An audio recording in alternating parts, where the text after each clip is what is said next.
Bukit Tinggi di Sumatera Barat sejak lama terkenal sebagai kawasan wisata utama di Tanah Minang. Pesona alam yang indah membuat banyak orang memilih Sumatera Barat sebagai tujuan wisata keluarga.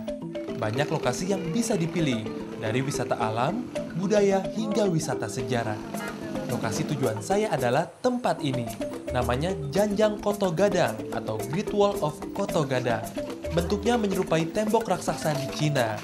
Jadi, kini Anda tak perlu jauh-jauh pergi ke Cina untuk melihat Great Wall. Ini adalah kawasan wisata baru.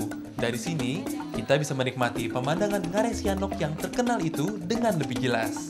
Namanya memang mirip tembok Cina, tapi yang di Koto Gadang ini mungkin jauh lebih cantik karena pemandangan Ngarai Sianok dan pepohonan hijau terbentang luas.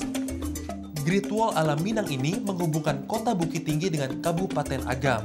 Tembok Cina ala Minang ini memiliki lebar sekitar 2 meter dan panjangnya 780 meter. Pada sisi kiri dan kanan dibangun pagar beton setinggi 1 meter. Bagi yang terlatih mendaki, butuh waktu sekitar 15 hingga 20 menit untuk sampai ke puncak. Namun, bagi yang belum terlatih, bisa menghabiskan waktu lebih dari setengah jam.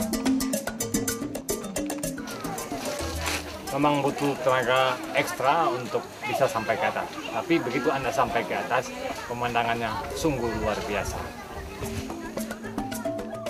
Pesona alam yang indah memang menjadi daya tarik utama bagi wisatawan.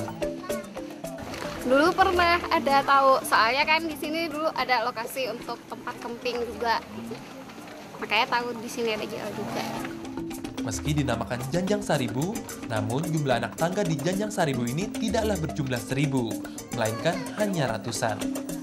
Lokasi ini sebenarnya sudah sejak lama ada dalam bentuk jalan setapak. Dibangun sejak zaman Belanda sebagai jalan pintas ke Sungai Ngarai Sianok dan ke pusat kota Bukit Tinggi. Gempa besar 2009 merusakkan jalur tersebut. Great Wall bisa menjadi pilihan berikutnya untuk Anda kunjungi saat berwisata ke Tanah Minang.